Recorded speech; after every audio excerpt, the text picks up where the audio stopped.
It's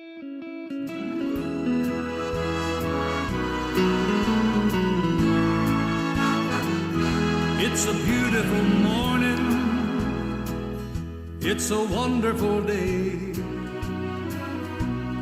walking with Jesus every step of the way.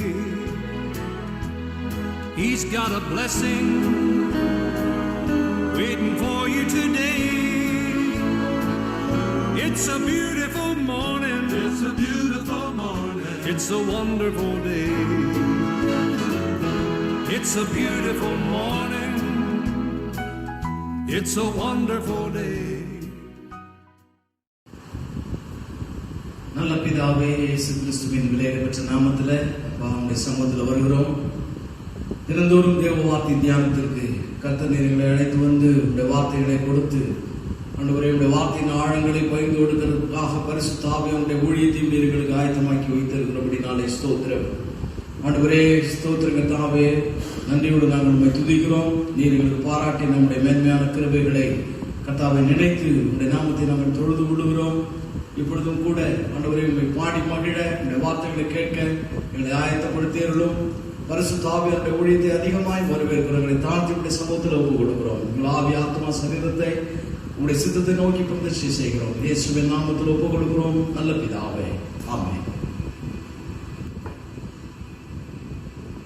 மகிமையின் நம்பிக்கையே மாறிடாத என் இயேசையா, உம்மையல்லோ பற்றிக் கொண்டே உலகத்தில் வெற்றி கொண்டே.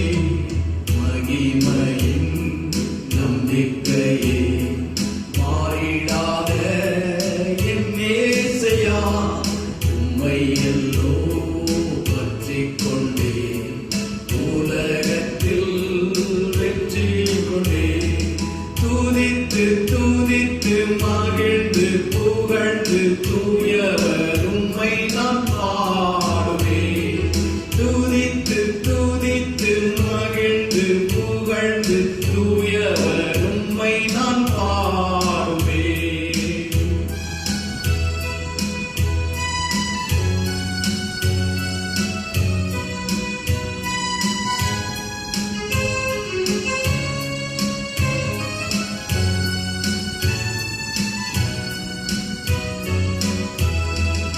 ஆத்துமாவின் நங்கூரமே, அழிவில்லா பெட்டகமே.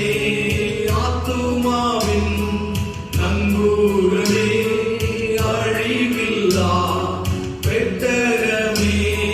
நேற்றும் நின்றும் ஜீவிக்கின்ற நிம்மதியின் கண்மலையே. நேற்றும் நின்றும் ஜீவிக்கின்ற நிம்மதியின் கண்மலையே. துதித்து துதித்து மகிழ்ந்து புகழ்ந்து தூயவர் உம்மை நான் பாடுவேன். துதித்து துதித்து மகிழ்ந்து புகழ்ந்து தூயவர் உம்மை நான் பாடுவேன். மகிமையின் நம்பிக்கையே மாறிடாத என் இயேசையா, உம்மையல்லோ பற்றிக் கொண்டே உலகத்தில் வெற்றி கொண்டே.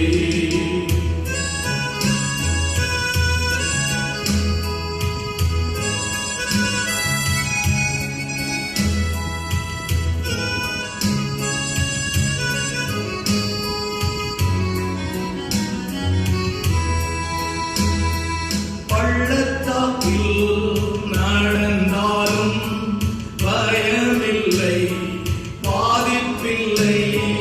பள்ளத்தாக்கில் நடந்தாலும் பயமில்லை, பாதிப்பில்லை. உன் குரலோ கேட்குதையா, உள்ளமெல்லாம் அன்பால் பொங்குதையா. உன் குரலோ கேட்குதையா, உள்ளமெல்லாம் அன்பால் பொங்குதையா. துதித்து துதித்து மகிழ்ந்து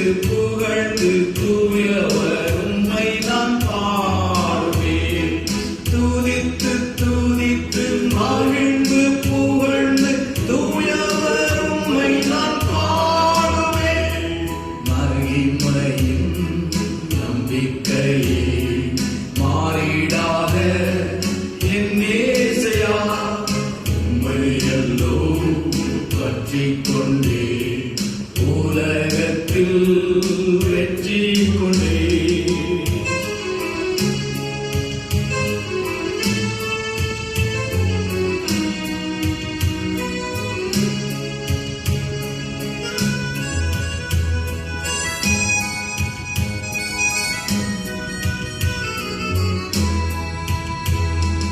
நல்மேய்ப்பரே நம்பிக்கையே நானும் உந்தன் ஆட்டுக்குட்டி.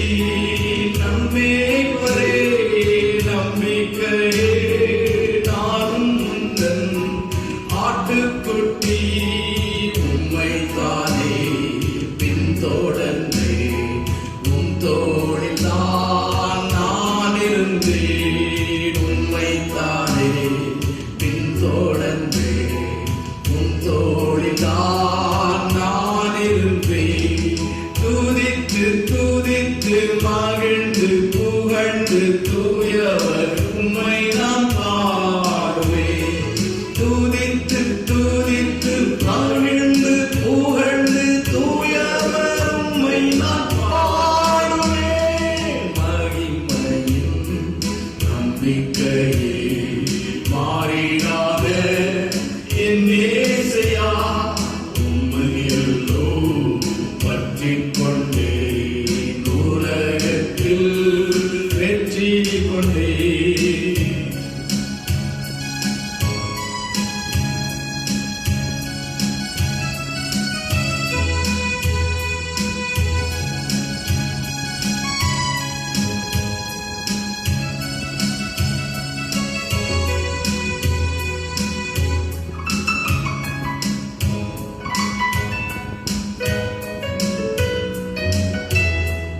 பிரகாசிக்கும் பேரொளியே விழி வெள்ளி நட்சத்திரமே. பிரகாசிக்கும் பேரொளியே விழி வெள்ளி நட்சத்திரமே. உம் வசனம் ஏந்திக் கொண்டு உலகெங்கும் சுடர் விடுவே. உம் வசனம் ஏந்திக் கொண்டு உலகெங்கும் சுடர் விடுவே. பிரகாசிக்கும் பேரொளியே விழி வெள்ளி நட்சத்திரமே. உம் வசனம் ஏந்திக் கொண்டு உலகெங்கும் சுடர் விடுவே. துதித்து துதித்து மகிழ்ந்து புகழ்ந்து தூயவர் உம்மை நான் பாடுவேன். துதித்து துதித்து மகிழ்ந்து புகழ்ந்து தூயவர் உம்மை நான் பாடுவேன். துதித்து துதித்து மகிழ்ந்து புகழ்ந்து தூயவர் உம்மை நான் பாடுவேன். மகிமையின் நம்பிக்கையே மாறிடாத என் இயேசையா உம்மையல்லோ பற்றிக் கொண்டே உலகத்தில் வெற்றி கொண்டே. நிச்சயமாகவே தினதினம் தேவ வார்த்தை நிகழ்ச்சி தியானம் உங்களுக்கு பிரயோஜனமாக இருக்கும் என்று நாங்கள் நம்புகிறோம். ஏனென்றால் ஆண்டவருடைய வார்த்தை அது ஒரு பெரிய புதையலை போன்றது. அதை நீதிமான் முன்னெடுப்பான் என்று சொல்லி வேதம் சொல்லுகிறது. நீதிமான் கர்த்தருக்குள் நீதிமான்களாய் ஏற்கப்பட்ட அறிவிக்கப்பட்டிருக்கிற நாம் தேவனுடைய காரியங்களை நாம் முன்னெடுக்கத்தக்கதான ஞானத்தை கர்த்தர் நமக்கு கொடுக்கிறார், கிருபையை தருகிறார். அப்படிப்பட்ட அழைப்பை நமக்கு தேவன் தந்திருக்கிறார். It's not an empty calling. இது சும்மா வெற்று வேட்டு அழைப்பல்ல, அபிஷேகம் அல்ல. இது பலம் நிறைந்த அபிஷேகம், ஞானத்தை நமக்குள்ளே புரிய வைக்கிற அபிஷேகம், தேவ ஞானத்தை நமக்குள்ளே புரிய வைக்கிற அபிஷேகம். அந்த தேவ ஞானம் எல்லாம் எழுதப்பட்ட வார்த்தைகளுக்குள்ளே உறைந்து கிடக்கிறது, புதைந்து கிடக்கிறது. இந்த எழுதப்பட்ட வார்த்தைகள் எல்லாம் தேவ ஆவியானுடைய அபிஷேகத்தோடு, தேவ ஆவியானுடைய உதவியோடு அவைகள் நமக்கு கிடைக்கிற பொழுது அவைகள் உரைக்கப்படுகிற வார்த்தைகளாய், ரேம வார்த்தைகளாய் கிடைக்கிறது. எழுதப்பட்ட வார்த்தை லோகோஸ், உரைக்கப்படுகிற வார்த்தை ரேமா.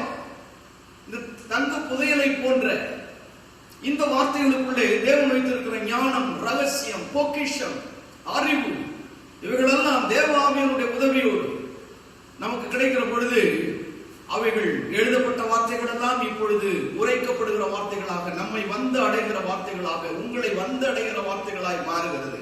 ஆகவே இந்த நிகழ்ச்சி உங்களுக்கு, இந்த தியானம் உங்களுக்கு பிரயோஜனமாக இருக்கும் என்று நிச்சயமாக நாங்கள் நம்புகிறோம். இப்ப கர்த்தருடைய வார்த்தைகளாய் நாம் கடந்து போகிறோம். நாம் கடந்த சில தினங்களாக கிருபை என்பதை குறித்து நாம் தியானித்து வருகிறோம். அதிலே கிருபை என்பது இலவசமாய் தேவன் அருளுகிற ஈவு, கிஃப்ட், வெகுமதி என்று சொல்லி நாம் பார்த்தோம். இலவசமாய் தேவன் நமக்கு தருகிறார். ஏன் தருகிறார்? அவர் தேவன் நமக்கு தருகிறார். பலம் மிகுந்தவர் பலவீனனாகி நமக்கு கொடுக்கிறது. அவரிடத்திலிருந்து வருகிற பெரிய மேன்மையான அருமையான கிருபை, பலவீனனுக்கு கொடுக்கிற, பலவான் கொடுக்கிற பெரிய வெகுமதி. இந்த உலகத்திலே நாம் பிழைத்திருக்க வேண்டும், நம்முடைய பாவங்கள் மன்னிக்கப்பட்ட நிச்சயம் இருக்க வேண்டும். இந்த பாவத்தினுடைய சுவடு கூட நம்முடைய வாழ்க்கையில, நம்முடைய எண்ணங்களிலே, நம்முடைய ஆவிலே, ஆத்மாவிலே, சரீரத்திலே காணப்படக்கூடாது என்பதுதான் ஆண்டவருடைய விருப்பம். அடுத்தபடியாக ஊழியக்காரன் அப்போஸ்தலனாகிய பவுல், அவருடைய மாம்சத்திலே முள் கொடுக்கப்பட்டிருந்தது, அவனை குத்தி கொண்டிருந்தது. அவன் அந்த முள் நீங்கும்படி வேண்டிக் கொண்டான். ஆண்டவர் முள்ள நீக்கல, அதற்கு பதிலாக அவர் என்ன செய்தார் என்றால், உன்னை நீ உயர்த்தாதபடிக்கு உன் மாம்சத்திலே முள் கொடுக்கப்பட்டது, அது ஒரு பலவீனமாக தோன்றினாலும் அந்த பலவீனத்திலே என்னுடைய கிருபையை நான் பரிபூர்ணமாய் விளங்க பண்ணுகிறேன் சொன்ன உடனே பவுலப்போஸ்தலன் மிகுந்த சந்தோஷம் என்று சொல்லி பார்த்தோம். அவன் உடனடியாக களி கூறுகிறான், என் பலவீனங்களை குறித்து நான் மேன்மை பாராட்டுவேன், ஏனென்றால் அவருடைய கிருபை என் மேல தங்கி இருக்குமே, அந்த உத்தரவாதம் எனக்கு கிடைத்துக் கொண்டிருக்குமே என்று சொல்லி என்று அவன் வார்த்தைகளினாலே வெளிப்படுத்துகிறான் தன்னுடைய சந்தோஷத்தை. அடுத்தபடியாக ஒரே மனிதனுடைய மீறுதலினாலே இந்த உலகத்திலே பாவம் பிரவேசித்தது, தண்டனை வந்தது.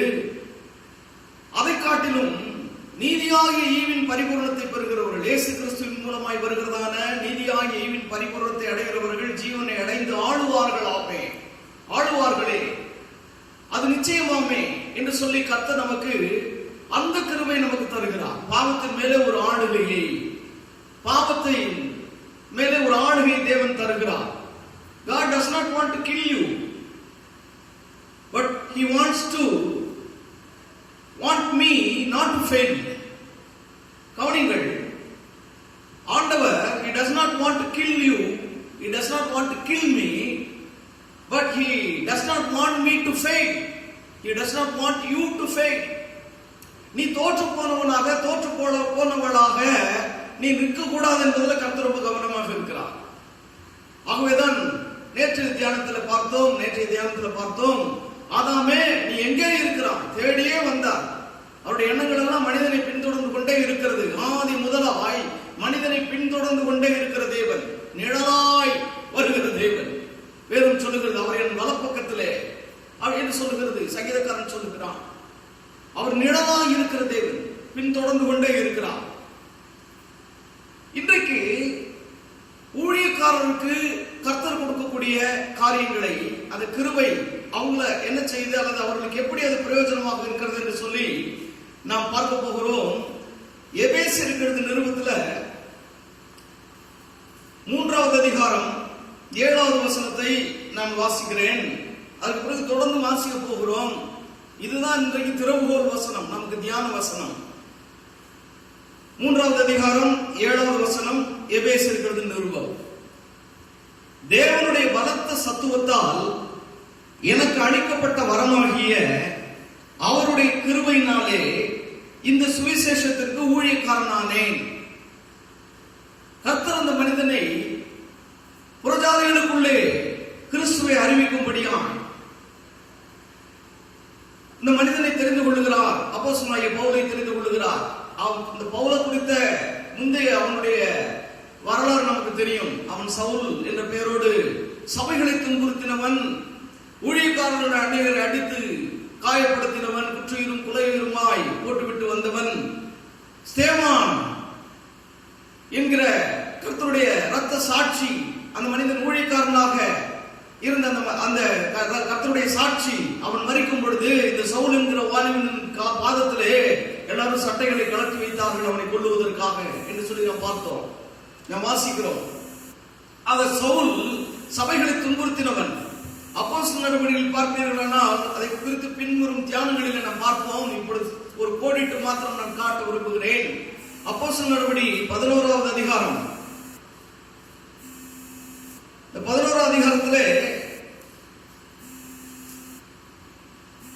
பர்னபா தமஸ்குவில் இருக்கக்கூடிய தமஸ்குவிலே மனம் திரும்பி ஊழியம் செய்து பவுல் சபைகளிலே அவன் பிரவேசித்து இயேசுவே கிறிஸ்து என்று திருஷ்டாந்தப்படுத்துகிறான்.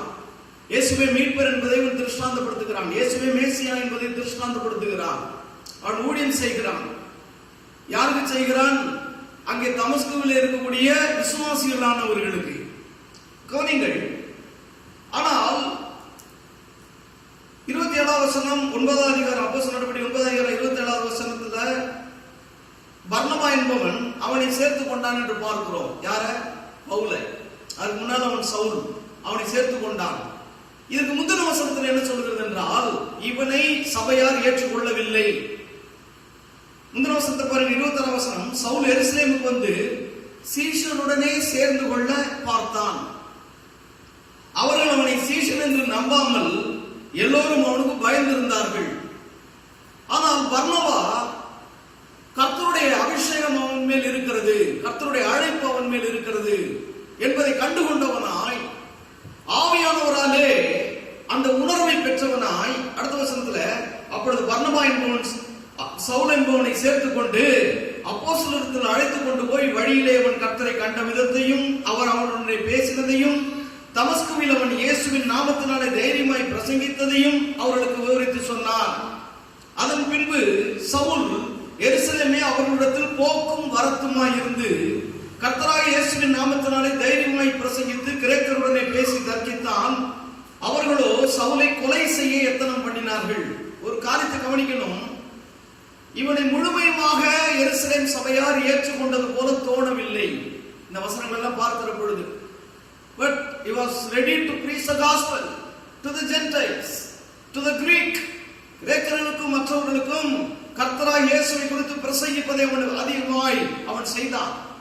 ஏற்றுக்கொள்ளவில்லை என்ற ஒரு நிலைமை இருந்தாலும் அவன் செய்ய ஆரம்பித்தான். ஏனென்றால் அவனுடைய அழைப்பு எப்படிப்பட்டது என்று சொல்லி நாம் பின்னொரு வசனத்திலே எபேசியர் நிருபத்திலே நாம் வாசிக்கிறோம்.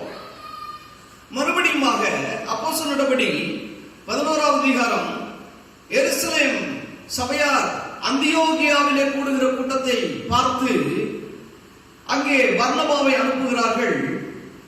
அங்கே 11வது அதிகாரம் 25வது வசனத்துல அவன் நல்லவனும் பரிசுத்த ஆவியினாலும் விசுவாசத்தினாலும் நிறைந்தவனாயிருந்தான். அநேக ஜனங்கள் கர்த்தரிடமாய் சேர்க்கப்பட்டார்கள்.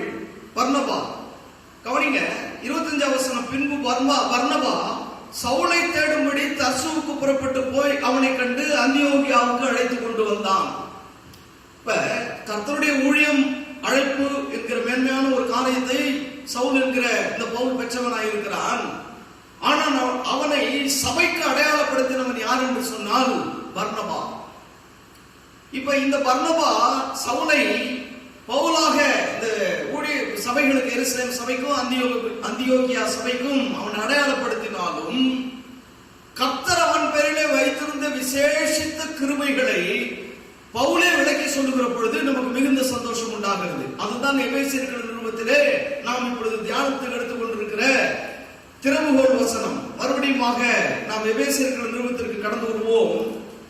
இங்கே அப்போஸ்தலனாகிய பவுல் 3வது அதிகாரத்திலே அவர் சொல்லுகிறார், தேவனுடைய பலத்த சத்துவத்தால் எனக்கு அளிக்கப்பட்ட வரமாகிய இந்த கிருபை, அவருடைய கிருபையினாலே இந்த சுவிசேஷத்திற்கு ஊழியக்காரனானேன். கர்த்தருடைய பலத்த சத்துவம், the mighty power of God has given him the gift of grace to preach the gospel. பாருங்கள், அவன் எந்த அளவிற்கு கர்த்தராலே அழைக்கப்பட்டதை குறித்து அவன் மிகவும் தீர்க்கமாய் அவன் நிலைவரப்பட்டிருக்கிறான் என்பதை பாருங்கள். தன்னுக்குள்ளே அதை நிலைநிறுத்திக் கொள்ளுகிறான் பாருங்கள். தேவன் செய்த காரியத்தை அவன் தெரிவிப்பதற்கு மிகுந்த சந்தோஷம் அடைகிறான். தேவனுடைய பலத்த சத்துவத்தால் எனக்கு அளிக்கப்பட்ட வரமாகிய அவருடைய கிருபையினாலே இந்த சுவிசேஷத்திற்கு ஊழியக்காரனானே. 8 பரிசுத்தவான்கள் எல்லாரிலும் சிறியவனாகிய நான் கிறிஸ்துவுடைய அளவற்ற ஐஸ்வரியத்தை புறஜாதிகளிடத்தில் சுவிசேஷமாய் அறிவிக்கிறதற்கு இந்த கிருபை எனக்கு அளிக்கப்பட்டிருக்கிறது. ஊழியம் செய்ய வேண்டும் என்றால் தேவ கிருபை வேண்டும். சுவிசேஷத்தை அறிவிப்பதற்கு கிருபை வேண்டும். எனக்கு சத்தியம் தெரியும், எனக்கு வேத வசனங்கள் தெரியும், இயேசுடைய மரணம் தெரியும், இயேசுடைய பாடுகள் தெரியும், இயேசுடைய உயிர்த்தெழுதல் தெரியும், இயேசு எதற்காக பாடுபட்டார் என்ற அந்த அறிவு இருக்கிறது. அது மாத்திரம் போதாது. நன்றாய் கவனிங்கள். இங்கே சொல்லக்கூடிய வசனங்களை கொஞ்சம் அதிகமாக நீங்கள் தியானித்து பாருங்கள். அவர் சொல்லுகிறார், கர்த்தருடைய அளவற்ற ஐஸ்வரியத்தை புறஜாதியினிடத்திலே சுவிசேஷமாய் அறிவிக்கிறதற்கு இந்த கிருபை அருளப்பட்டிருக்கிறது. அப்போ ஊழியத்திற்கு கிருபை மிக மிக அவசியம். ஒரு டைட்டில் வைத்துக் கொள்ளுகிறதல்ல, பேருக்கு முன்னால் ஒன்றை போட்டுக் கொள்ளுகிறதல்ல, பேருக்கு பின்னால் சில பட்டங்களை போட்டுக் கொள்ளுகிறதல்ல. ஊழியத்திற்கு கிருபை அவசியம். சுவிசேஷ ஊழியக்காரனாகுவதற்கு கிருபை அவசியம். அடுத்ததாய் கவனிங்கள். 10வது வசனம், உன்னதங்களில் உள்ள துரைத்தனங்களுக்கும் அதிகாரங்களுக்கும் அவருடைய அனந்த ஞானமானது சபையின் மூலமாய் இப்பொழுது தெரிய வரும் பொருட்டாக இயேசு கிறிஸ்துவை கொண்டு எல்லாவற்றையும் சிருஷ்டித்த தேவனுக்குள்ளே ஆதிகாலங்கள் முதல் மறைந்திருந்த ரகசியத்தினுடைய ஐக்கியம் என்னதென்று எல்லோருக்கும் வெளிப்படையாய் காண்பிக்கிறதற்கு இந்த கிருபை எனக்கு அளிக்கப்பட்டிருக்கிறது. 3 பாயிண்ட்கள், 3 கவனிங்கள். 3 முக்கியமான காரியங்களை அவர் முக்கியப்படுத்துகிறார் என்பதை கவனிங்கள். 1, சுவிசேஷமாய் அறிவிக்கிறதற்கு கிருபை. 2வதாக, அவருடைய அனந்த ஞானமானது சபையின் மூலமாய் தெரிவதற்காக அவருக்கு கிருபை கொடுக்கப்படுகிறது. 3வது காரியம், ஆதிகாலங்கள் முதல் மறைந்திருந்த ரகசியத்தினுடைய ஐக்கியம் என்னதென்று, ஃபெலோஷிப் என்னதென்று காண்பிப்பதற்கு இந்த கிருபை எனக்கு அளிக்கப்பட்டிருக்கிறது. ஆகவே ஊழியம் செய்வதற்கு தேவ கிருபை மிகவும் அவசியம். நாம் ஸ்தாபனங்களை நினைத்து பார்க்கிறோம், பல ஸ்தாபனங்களை நினைத்து பார்க்கிறோம். ஒரு ஸ்தாபனத்தை நாம் குறை கூற வரவில்லை, அது என்னுடைய வேலை இல்லை. கவனிங்கள், ஊழியம் செய்வதற்கு தனிப்பட்ட ரீதியிலே கிருபை வேண்டும். புறஜாதிகளிடத்திலே தேவனுடைய அளவற்ற ஐஸ்வரியத்தை பிரசங்கிப்பதற்கு, சுவிசேஷமாய் அறிவிக்கிறதற்கு கிருபை. உன்னதங்களில் உள்ள துரைத்தனங்களுக்கும் அதிகாரங்களுக்கும் இந்த காரியங்களை தெரிவிப்பதற்கு கிருபை. ஆதிகாலங்கள் முதல் அடங்கியிருந்த மறைந்திருந்த ரகசியங்களை, அந்த ரகசியங்களின் மூலமாய் வெளிப்படுகிற ஐக்கியத்தின் மேன்மையை தெரியப்படுத்துவதற்கு கிருபை. இவ்வளவு காரியங்களை வைத்துதான் சபை ஸ்தாபிக்கப்படுகிறது, ஊழியம் செய்யப்பட வேண்டும். கவனிங்கள், இந்த காரியங்களை வைத்துத்தான் இந்த இன்கிரெடியன்ட்ஸ் என்று சொல்வார்களே, இவைகள் தான் ஊழியத்திற்கு மிக மிக அத்தியாவசியமான தேவைகள். யாராவது உதவி செய்தால் ஊழியம் செய்வேன், எனக்கு ஒரு இடத்தை வாக்குத்தத்தம் செய்தால், எனக்கு ஒரு கட்டடம் கட்டி கொடுத்தால், எனக்கு ஒரு காரியத்தை ஏற்படுத்தி கொடுத்தால் நான் ஊழியம் செய்வேன் என்றெல்லாம் கருதுகிறார்களே, என்றெல்லாம் எண்ணுகிறார்களே, அவர்களெல்லாம் சரியாய் புரிந்து கொள்ள வேண்டும். தேவனுடைய கிருபை வேண்டும். அந்த தேவனுடைய கிருபை இருந்தால் மற்ற காரியங்கள் எல்லாவற்றையும் தேவன் பார்த்துக் கொள்வார், ஆண்டவர் பார்த்துக் கொள்வார். அது நம்முடைய வேலை அல்ல. அவைகளை தேடி ஓடுவது நம்முடைய வேலை அல்ல. நம்முடைய காரியம், தேவ கிருபை எனக்குள்ளே அளிக்கப்பட்டிருக்கிறார், தேவ கிருபை எனக்கு கொடுக்கப்பட்டிருக்கிறதா, அதற்கான கிருபையை தேவன் அளித்திருக்கிறாரா, அந்த நிச்சயம் எனக்குள்ளே காணப்படுகிறதா என்பதுதான் வேண்டும். இது ஊழியக்காரனுக்கு மாத்திரமல்ல, விசுவாசிக்கும் பொருந்தும். ஏனென்றால் இனி வரும் காரியங்கள் எல்லாம் விசுவாசிகளுக்கு எவ்வளவு முக்கியமாய் கிருபை தேவைப்படுகிறது. பழைய ஏற்பாட்டில் என்ன காரியங்கள் கிருபை குறித்து சொல்லப்படுகிறது என்று நாம் வரும் காலங்களிலே நாட்களிலே நாம் தியானிக்க போகிறோம். எல்லாரும் இருக்கிற இடத்துல தலைகளை தாழ்த்தி நாம் ஜெபிப்போம். நல்ல பிதாவே, நேச பிதாவே, அன்போடு நாங்கள் உடைய சமூகத்திலே அழைத்து வந்தீரே. தேவ அன்பை தெரியப்படுத்தி உங்களுடைய பிள்ளைகளாக கூடிய புத்திர சுகாரத்தை எங்களுக்கு கொடுத்து உங்களுடைய வார்த்தையுடைய ரகசியங்களை நாங்கள் கற்றுக்கொள்ளக்கூடியான ஒரு பேரின்பத்தை கொடுத்தீரே. உங்களுடைய அன்புக்காக நாங்கள் நன்றி செலுத்துகிறோம், உங்களுடைய அழைப்பிற்காக நன்றி செலுத்துகிறோம். ஆண்டவரே, இன்று கற்றுக்கொள்ளுகிற இந்த தியான சத்தியங்களை நாங்கள் தொடர்ந்து ஆண்டவரை பிரயோஜனப்படுத்த அவைகளை மறுபடியும் நாங்கள் ஆண்டவரை ஆராய்ந்து பார்க்க எங்களுக்கு உதவி செய்யும்படியாக பரிசுத்த ஆவியானுடைய ஊழியத்தை ஆண்டவரை நாங்கள் மிகுந்த ஆண்டவரே ஸ்தோத்திர வாஞ்சையோடு பிரார்த்திக்கிறோம். பரிசுத்த ஆவியானுடைய ஊழியத்தை ஆண்டவரை எங்களுக்குள்ளே நடப்பிக்கும்படி நாங்கள் எங்களை தாழ்த்தி நாங்கள் பிரார்த்திக்கிறோம். ஆண்டவரே இயேசு கிறிஸ்துவின் நாமத்தில் வேண்டிக் கொள்ளுகிறோம். கேட்ட வார்த்தைகள் எல்லாம் ஒவ்வொருவருக்கும் பிரயோஜனமாக இருக்கும்படி கர்த்தர் உதவி செய்யும்படியாக வேண்டிக் கொள்கிறோம். இயேசு கிறிஸ்துவின் நாமத்தில் நன்றி செலுத்துகிறோம் நல்ல பிதாவே, ஆமென். கர்த்தர் உங்களை ஆசீர்வதிப்பாராக.